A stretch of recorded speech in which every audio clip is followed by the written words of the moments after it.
Hey y'all, it's Mr. Hill again.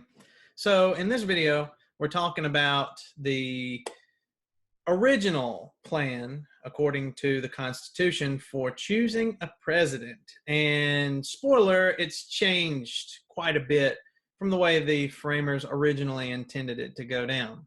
So let's get into it.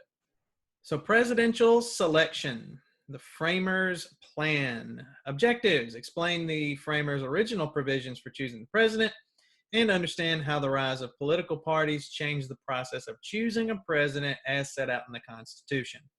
So a few terms that you may have heard of before, like electoral college or electoral votes. We'll explain that as we go through. So the Constitution was not some easy peasy document to say, hey, cool, yeah, it's the Constitution, of course. No, there was lots of debate and lots of selling the Constitution to people who otherwise didn't really support it. The framers of the Constitution debated whether to have a president chosen by Congress or by direct popular vote of the people. So if the president had been chosen by Congress, it would be very similar to like a parliamentary system like, say, the United Kingdom has, where the voters go and elect their member of parliament, and then parliament meets, and then parliament picks a prime minister, and that's their leader in the United Kingdom. It would have been kind of like that if we had gone with congressional, selection. But opponents of congressional selection felt it would upset the separation of powers between the executive and legislative branches, which makes a ton of sense. If Congress chose you as the president, are you going to be that willing to stand up to them and rein them in when they're getting, out of line? Or are you going to be beholden to them because they gave you your job? The other option was direct popular vote by the people.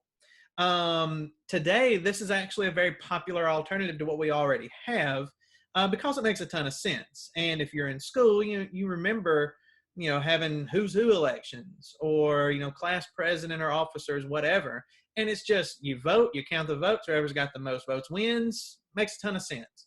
However, opponents of popular election felt that the people would not know enough about the candidates to actually make wise choices. We have two things going for us today as far as our elections. We've got information and communication, tons of it.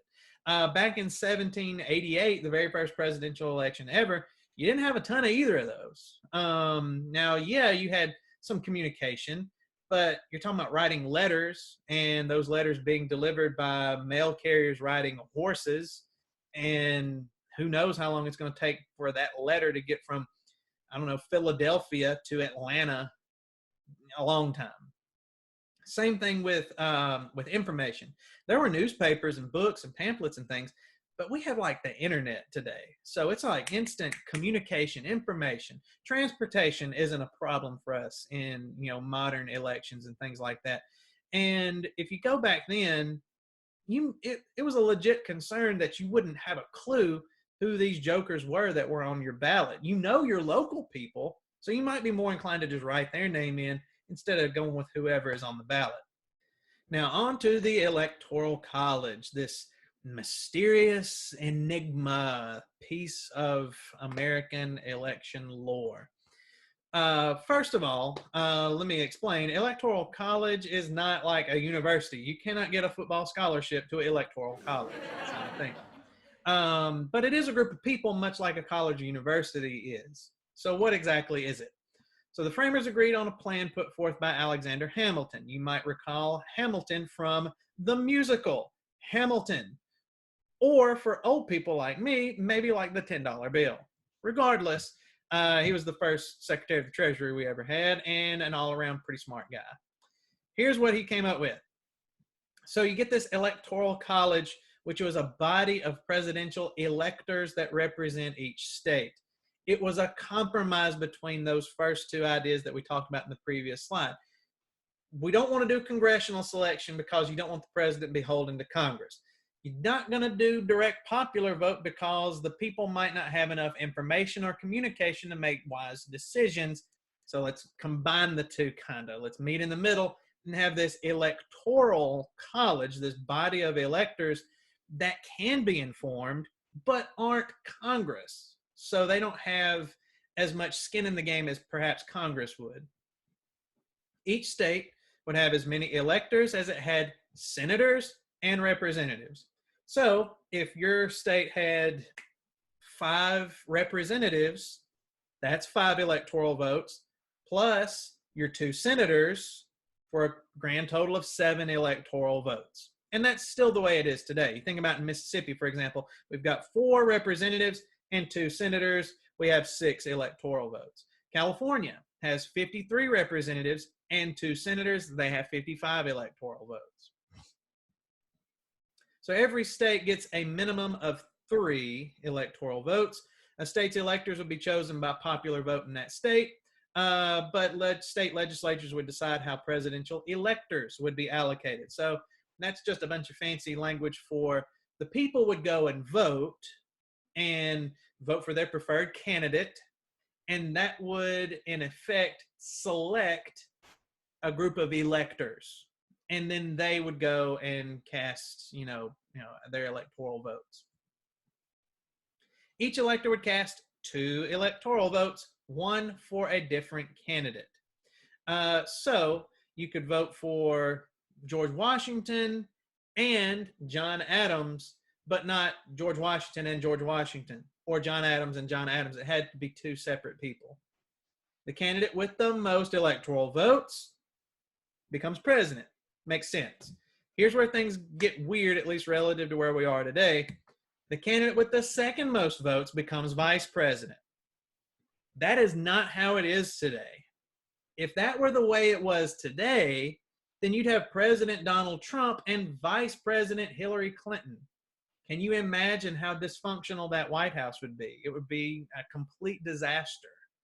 So, as far as the vice president being the runner-up in the Electoral College, that works as long as both the president and the vice president are of the same political persuasion, maybe even the same political party.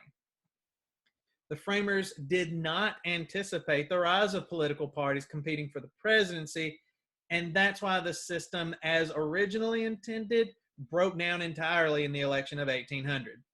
To talk about the election of 1800, you have to back up one cycle to the election of 1796. And for our purposes, we're going to back up even more than that. So 1788, the very first presidential election ever. You have George Washington wins unanimously. He is our first president. The runner-up is John Adams, so he's the vice president. Second presidential election ever in 1792. Washington runs for re-election and wins again unanimously. John Adams is unanimously selected as the VP. But then Washington retires. He's not going to be president anymore. He's not going to run anymore.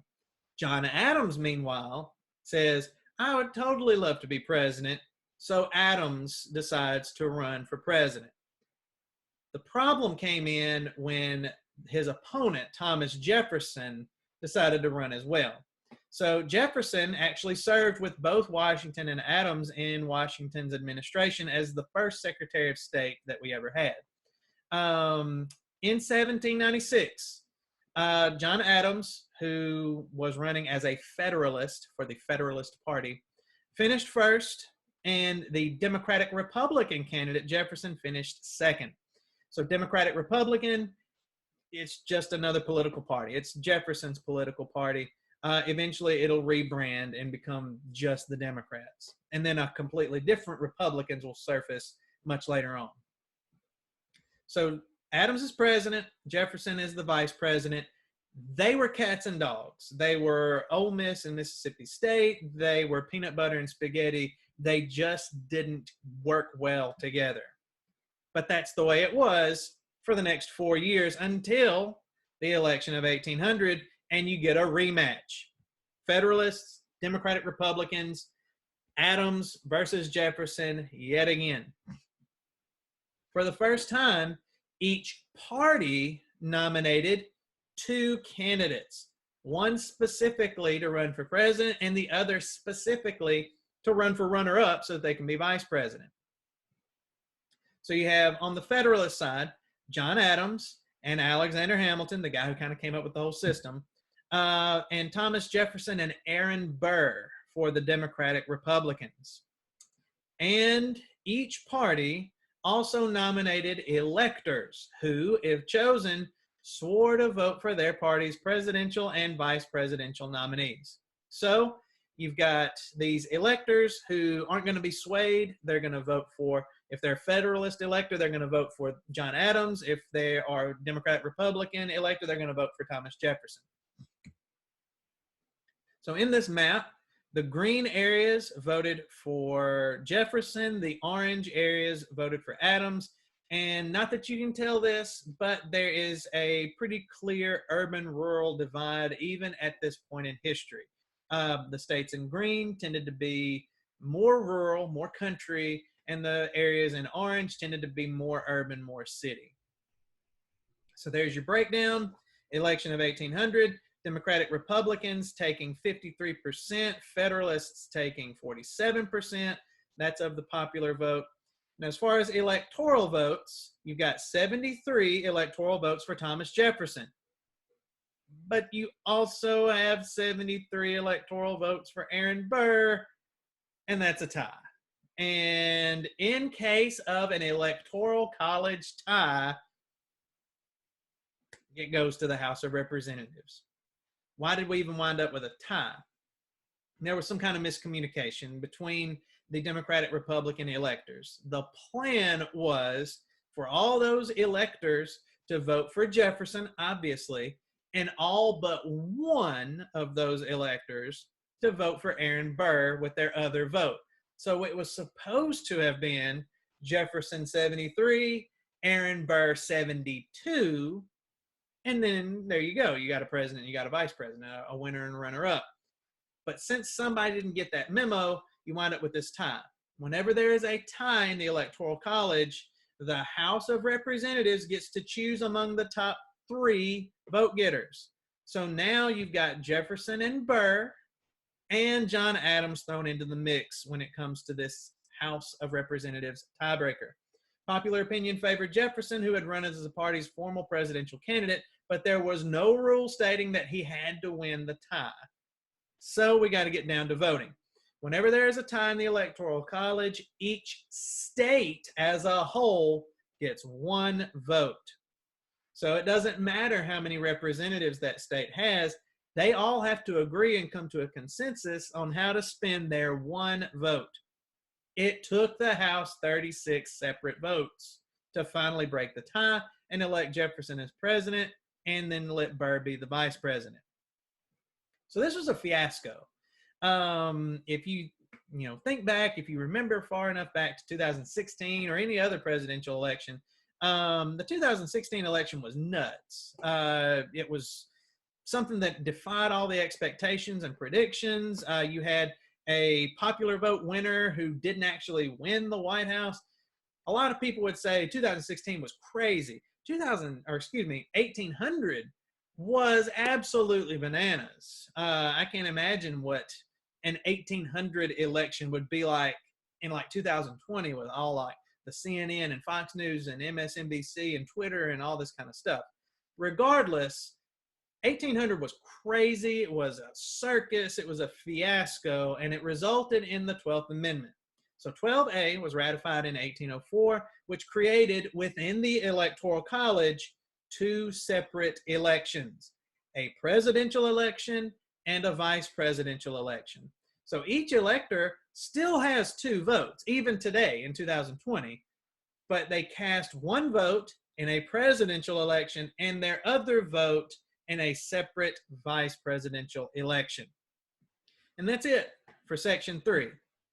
So in the next video, we'll talk about how presidents are actually nominated, which, can be confusing depending on what's going on. So check out the next one.